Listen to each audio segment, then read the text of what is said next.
Bah, t'es agressif, tu présentes mal, t'as une tête d'arabe, t'as à peu près tout ce qui fait qu'on n'a pas envie de te donner de l'argent.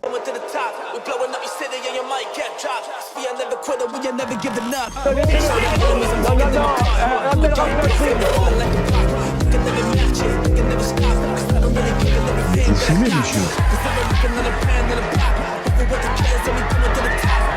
Le football, il a changé. Oui, peut-être. Ouais, c'est Laurent Delamouze, bienvenue aujourd'hui pour une nouvelle vidéo et j'espère que tout le monde va bien. Messieurs, dames, on se retrouve aujourd'hui pour la dernière vidéo actu de la semaine parce que ce week-end, je suis à Paris. Avant de partir pour cette nouvelle vidéo, c'est le moment de soutenir la chaîne et moi-même en mettant votre plus gros pouce bleu, votre meilleur commentaire. On n'oublie pas de s'abonner et d'activer la cloche pour ne pas rater les prochaines vidéos. On fait de même sur la chaîne principale, la chaîne Mousse, où demain vous avez une vidéo sur Patoche, Patrick Bruel, qui est dans la sauce en ce moment. Vous avez été nombreuses et nombreux à me dire, est-ce que tu peux faire un récap de cette affaire, nous expliquer d'où ça part? C'est demain à 18 h. On me rejoint sur Instagram, sur TikTok, sur Twitch pour pas rater les lives du dimanche soir à 21 h 30. On va chercher à boire à manger, on se met à l'aise. Et moi, je m'occupe du reste. Messieurs, dames, on va commencer par le plus chiant. Non, je rigole. Enfin, pas forcément, ça dépend pour qui. On va parler un petit peu politique, mais pas forcément. On va parler de Nicolas Sarkozy, qui a encore des soucis. En sortant de la salle d'audience, Nicolas Sarkozy donne le change. Il sourit, salue les forces de l'ordre. Quelques minutes plus tôt, le réquisitoire était pourtant cinglant. 7 ans de prison ferme requis à son encontre, comme en première instance. C'est à ses avocats qu'il va laisser la parole. Il n'y a pas eu de financement de la campagne électorale de Nicolas Sarkozy par la Libye. Il n'y a pas eu d'enrichissement de Nicolas Sarkozy à cause de la Libye. Nicolas Sarkozy est innocent. Son élection n'a pas été biaisée. Mais les avocats généraux l'ont martelé. Il est coupable d'association de malfaiteurs, de corruption, de recel de détournement de fonds et de financement illégal de campagne. Pendant 3 jours, Nicolas Sarkozy, droit sur sa chaise, le visage fermé, n'a pas eu un regard pour les magistrats qui portaient l'accusation. Pas même lorsque l'un d'eux affirme que ses actes ont sali la fonction de président de la République. Cette association de malfaiteurs se place au plus haut niveau de gravité que la République ait connu. Visiblement, la nouvelle stratégie de Nicolas Sarkozy n'a pas convaincu l'accusation. L'ancien président a chargé Claude Guéant, son plus fidèle collaborateur absent du procès pour raison de santé. Il se serait fait piéger, a-t-il dit. Pire, il aurait été acheté par les Libyens. Pour les avocats généraux, Nicolas Sarkozy est le seul donneur d'ordre, celui qui a organisé le financement occulte avec les proches du dictateur libyen. Il est l'instigateur des faits et non celui qui a laissé faire ses collaborateurs. C'est seulement le 30 novembre prochain, dans 6 mois, que Nicolas Sarkozy connaîtra sa condamnation et s'il retourne ou non en prison. Restons un petit peu en politique avec une passe d'armes entre Kylian Mbappé et Jordan Bardella. Kylian Mbappé redoute une victoire du Rassemblement national en 2027. Jordan Bardella lui répond d'une manière inattendue. Tout part d'une longue interview du capitaine des Bleus publiée ce mardi 12 mai dans le magazine américain Vanity Fair. À moins d'1 an de l'élection présidentielle, Kylian Mbappé affiche clairement son opposition au Rassemblement national. Moi, ça me touche, je sais ce que ça signifie et quelles conséquences cela peut avoir pour mon pays lorsque des gens comme eux arrivent aux commandes. On a beau être un joueur de foot, on est avant tout citoyen. Nous ne sommes pas déconnectés de ce qui se passe dans notre pays. Des propos qui n'ont visiblement pas plu au président du parti d'extrême droite, Jordan Bardella, qui s'est empressé de réagir sur X. Et moi je sais ce qui arrive lorsque Kylian Mbappé quitte le PSG. Le club gagne la Ligue des Champions. Et peut-être bientôt une 2e fois. Et ce n'est pas la première fois que le joueur du Real Madrid s'oppose au Rassemblement national. Déjà en 2024, le capitaine des Bleus avait appelé les Français à se mobiliser contre les extrêmes, alors que le RN était sorti largement en tête du premier tour des élections législatives. 16 octobre 2020, la France découvre la barbarie, le massacre, l'assassinat d'un professeur d'histoire-géographie, Samuel Paty. Un film est sorti pour raconter son histoire et lui rendre hommage. J'ai jamais rêvé d'être un héros, mais que mes cours éveillent une vocation, ça oui, j'avoue que j'en ai rêvé. Bonjour monsieur Paty. Bonne journée. Un film choc. Les 11 derniers jours de Samuel Paty, professeur d'histoire géo, sauvagement décapité le 16 octobre 2020 par un terroriste islamiste. Nulle la prof cette année par rapport à vous. Une des sœurs de Samuel Paty, Michael, a collaboré à l'écriture de ce scénario glaçant. De l'incarner au cinéma, ça permet de, je pense, de comprendre mieux la portée du drame. Voilà. Il nous manque tous. Aujourd'hui, on va faire une étude de cas. Liberté d'expression, liberté de la presse. Ça vous dit quelque chose? C'est Charlie Hebdo? Exactement. Un cours sur les caricatures qui tournent au lynchage sur les réseaux sociaux.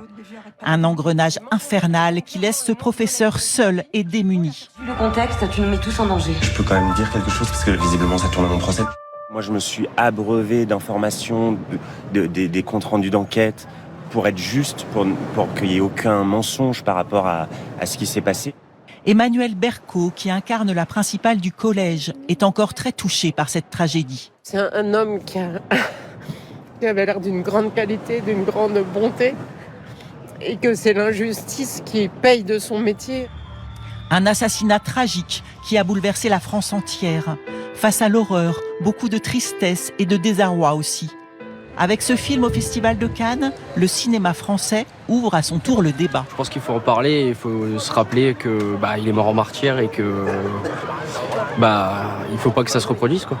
C'est un sujet du coup d'actualité qui malheureusement on espère ne se reproduira pas, mais dans le contexte actuel cela pourrait. Samuel Paty, devenu héros malgré lui. Jamais j'aurais imaginé que mon nom entrerait dans les livres d'histoire.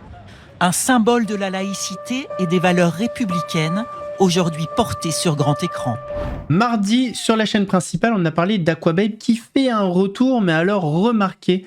Aujourd'hui, il a une nouvelle cible, c'est des membres de la team Nasdaq. Hey Chippy, j'espère que vous allez bien. Aujourd'hui, je vais pas trop être branché sur les réseaux, je suis fatigué, je commence à être malade, je viens de sortir de la douche, j'ai juste un truc à dire. Il y a certains membres de la team Nasdaq, ils ouvrent leur cul là actuellement sur moi en story Snapchat, mais ils devraient pas. Ma chérie, t'es une cocaïnomane qui mélange de la coke avec d'autres drogues de synthèse déjà. Tellement t'as vu la coke ne te fait plus d'effet. Donc ferme-la vite. Supplément, tu vends ta poussie pour 150 roses sur Sex Model. Fais pas la belle. Fais surtout pas la belle. Et il y en a d'autres aussi.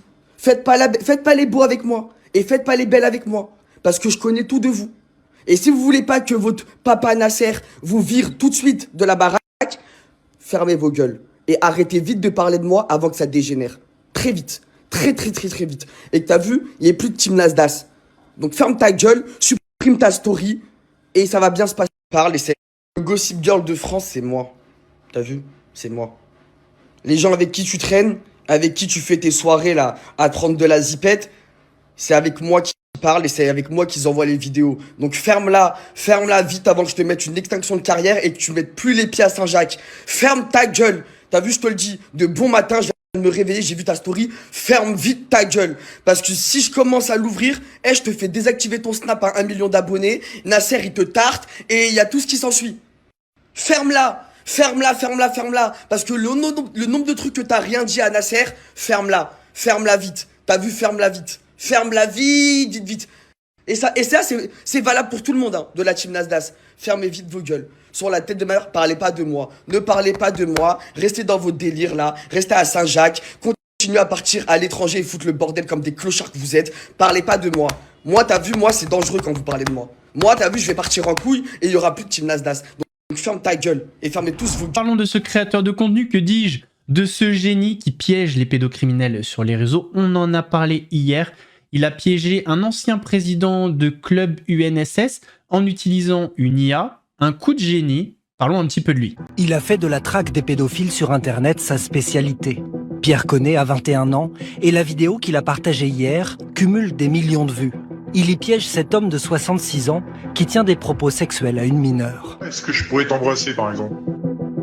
Dans cet échange diffusé en direct, l'internaute que nous avons flouté croit parler à cette adolescente de 14 ans. En réalité, il parle à Pierre Connet. Grâce à des logiciels d'intelligence artificielle, le jeune homme modifie en direct son visage et sa voix. L'illusion est quasi parfaite. Juste pour histoire, la main qui est posée, c'est juste pour cacher mon bouc, parce que là, on sait pas super à point l'IA. On voit mon bouc, donc je suis obligé de mettre la main comme ça. Sur son écran, l'internaute ne voit que l'adolescente. Est-ce que tu as envie de voir quelque chose de moi ? Mon sexe, par exemple ? Mais moi j'ai 14 ans. Et alors ?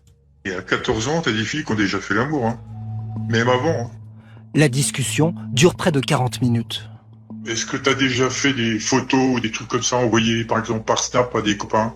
Oui, tu as déjà fait ça. De quoi, des photos de moi ? Oui. Ouais, j'ai envoyé des photos de moi. Oui, mais nudes, des nudes, comme vous dites, les jeunes. Pour débusquer de potentiels pédophiles, Pierre Connet crée de faux profils d'adolescentes sur les réseaux sociaux. En quelques minutes, des dizaines d'hommes le contactent. Il assure qu'il ne prend jamais l'initiative. Son but, réunir des éléments pour les remettre ensuite à la justice. C'est lui qui engage la conversation, je rentre pas dans leur jeu. On parle avec eux, moi je fais l'innocente, hein. Dès qu'ils font des propositions sexuelles, je fais la fille qui comprend pas. J'essaye d'avoir des preuves. Ça gêne pas mon âge et tout. C'est pas interdit. C'est pas interdit. Ah, je pensais que c'était... Ce qui est interdit, c'est de... À partir du moment où tu es d'accord, c'est pas interdit. Parce que moi, je veux pas aller en prison. Tu veux pas aller en prison, fille. Et moi non plus, je te rassure. L'entretien non flouté est visionné en direct sur des plateformes par des dizaines de milliers de personnes qui participent à l'enquête et vont finir par identifier l'internaute. Ouais, il y a des mecs qui mettent son nom prénom. Bah ouais, on a son nom prénom. Dominique B, ancien professeur de sport, ex-président du comité olympique de son département, connu pour avoir organisé des événements avec de jeunes sportifs. Surtout, déjà condamné à de la prison avec sursis pour détention d'images pédopornographiques en janvier 2025. Le jour de la diffusion de la vidéo, l'homme se présente de lui-même au commissariat et est placé en garde à vue. Alors, que pense la police de l'action de ces justiciers en ligne ? Ce qu'on peut surtout constater, c'est les dérives de ce type de méthode. Que l'auteur de l'infraction sache qu'une enquête est peut-être diligentée contre lui et qu'il fasse disparaître du coup les preuves, en particulier les preuves numériques, et qu'on ne puisse pas, d'une part, mener l'enquête avec ces éléments, puisqu'il les aurait supprimés, et d'autre part, identifier et retrouver des vraies victimes. Les associations de protection de l'enfance, elles, sont partagées. Certaines demandent que ces pratiques soient légalisées. D'autres préféreraient qu'on sensibilise d'abord les plus jeunes au risque des réseaux sociaux. Le vrai problème qui se pose, c'est que ce mec-là, de par son métier, était en contact avec des adolescents, des enfants depuis des années. Et du coup, la question qu'on se pose, c'est est-ce qu'il ne serait pas déjà passé à l'acte? Ce monsieur, ce gros dégueulasse, pardon, mais j'ai du mal à être froide. C'est un prof, donc ouais, pardon. C'est horrible. Mais pardon, mais prof à la retraite. Moi, je m'interroge. Est-ce qu'il ne faut pas enquêter mais ils sont toujours sur sa carrière de prof? Mais aussi. ils sont souvent, souvent dans des professions avec accès facilité aux gamins. On a 160 000 enfants par an dans ce pays qui sont agressés sexuellement. J'en ai été une, donc je peux en parler. 160 000 enfants agressés sexuellement.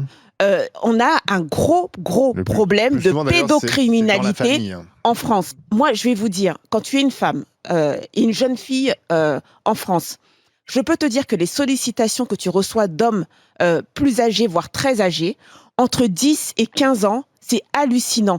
Je te dis le nombre de fois où à 12-13 ans, toute seule, déjà en me déplaçant, sans mes parents, etc., j'ai été sollicitée par des adultes dans la rue. C'est juste un scandale. Je vous dis qu'on est dans un pays de gros dégueulasses et tout le monde est au courant, mais personne ne fait rien. Donc franchement, moi, je suis scandalisée. Pour moi, c'est la guillotine. Pardon de dire ça, mais c'est la guillotine. Et encore, peut-être que la guillotine, c'est trop rapide et ça manque de douleur. Sam Zira réagit aux dernières accusations envers Patrick Bruel. Mais comment tu peux contester toute contrainte et toute violence sur plus de 15 femmes? J'ouvre mes yeux, il était en train de me remettre mon pantalon. 15 nouvelles femmes accusent Patrick Bruel de... Le chanteur est mis en cause pour des... par 15 nouvelles femmes qui ont livré leur témoignage à Mediapart. 7 d'entre elles, dont une mineure, dénoncent des relations auxquelles elle n'aurait pas consenti, rapporte le média d'investigation. Patrick Bruel, qui conteste toute contrainte, est déjà sous le coup d'une enquête pour viol et de 2 autres pour tentative de viol et agression sexuelle ouverte en France et en Belgique. Ok, j'entends, il conteste toute contrainte ou toute... Mais comment tu peux contester toute contrainte et toute... sur plus de 15 femmes? J'aimerais bien savoir combien elles sont au total. 15, 20, ça veut dire en gros il y a eu un problème avec toutes. Il y a eu un problème, il y a eu un souci avec toutes. C'est-à-dire que tu es censé faire des trucs consentants avec une femme ou un homme, peu importe, et au final, avec toutes, non, mais avec, c'est quand même un nombre considérable qui disent qu'elles n'étaient pas consentantes, quoi. C'est quand même, c'est des faisceaux convergents qui questionnent. Il y a de la D derrière tout ça sur beaucoup de témoignages. Des trucs illicites. Quoi? Attends, ça date de quand? Je vous le mets. Patrick Bruel, il se confie sur son rapport à la drogue. Je veux la date.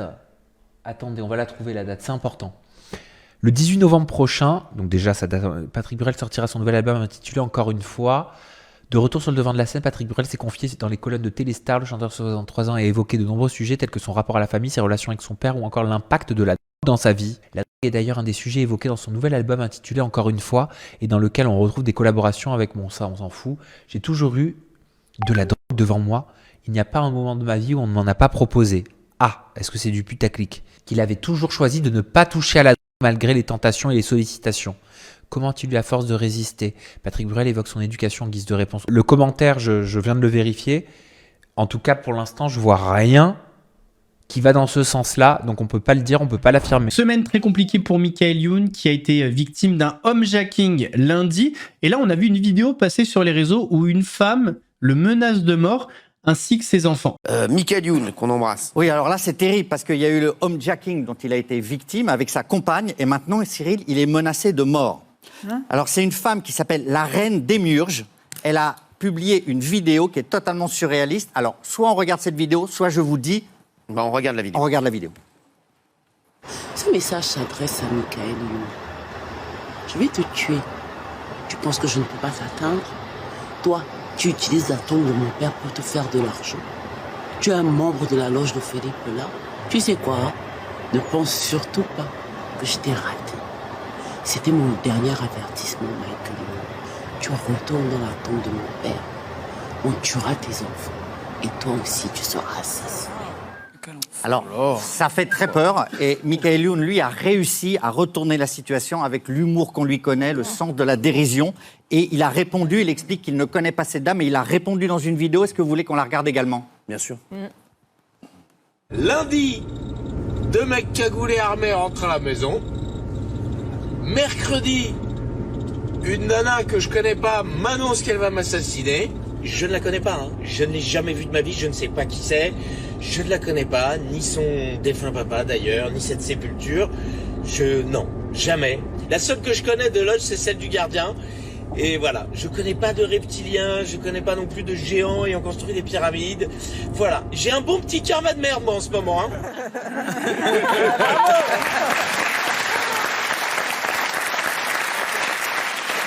Je l'embrasse, Lucas. Je fais des gros bisous, j'appellerai demain parce qu'il m'a laissé un message à tirer. J'appellerai demain Michael et je l'oublie pas, je l'aime. Et voilà, non mais ça va s'arranger. Fort de réagir. Et je l'adore. Voilà, c'est vraiment un ami. Oussama Ammar a sorti une vidéo hier et j'ai bien aimé. Alors, ça parle cru, mais il dit des choses vraies dans cette vidéo. Alors, je sais pas si elle est scénarisée ou pas. C'est un petit peu la question que je me pose. Mais en tout cas, si elle l'est pas... Alors, je vais pas dire masterclass quand même, parce qu'il a refusé mon invitation, Oussama. Mais on n'est pas loin. Il nous faut 50 000 euros là. On fait comment? À notre place, là, t'as dit. Mais pourquoi? Pour aller au bled.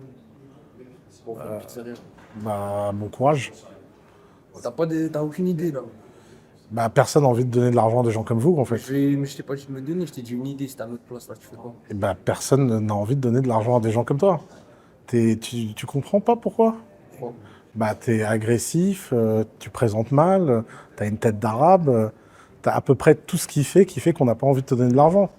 Et en fait, le fait que t'es pas aware de ça et que t'aies pas conscience de ça, et que tu viennes aujourd'hui poser cette question, ça montre que t'as pas encore compris quel était le jeu, quoi, en fait.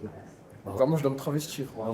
Bah, appelle ça de travestir, mais en fait, pourquoi quelqu'un devrait te donner de l'argent s'il se reconnaît pas en toi? Je demande à personne, moi. Mais si tu demandes 50 000. Je t'ai demandé un conseil. Mais oui, mais... Tu as fait quoi? Bah... Regarde, tu peux reformuler la question. Ouais, vas-y. Par exemple, on va dire là, tu es dans le prolétariat. Ouais. Comment tu ferais pour en sortir déjà? Bah, pas en demandant de l'argent. Qui a demandé de l'argent? Mais comment tu ferais pour faire 50 000? Tu vois bien que ça n'a pas de sens. La seule façon de gagner de l'argent, c'est d'avoir des compétences rares. C'est quoi ta compétence? Qu'est-ce que tu sais faire? Qu'est-ce que tu as appris? J'ai tradé.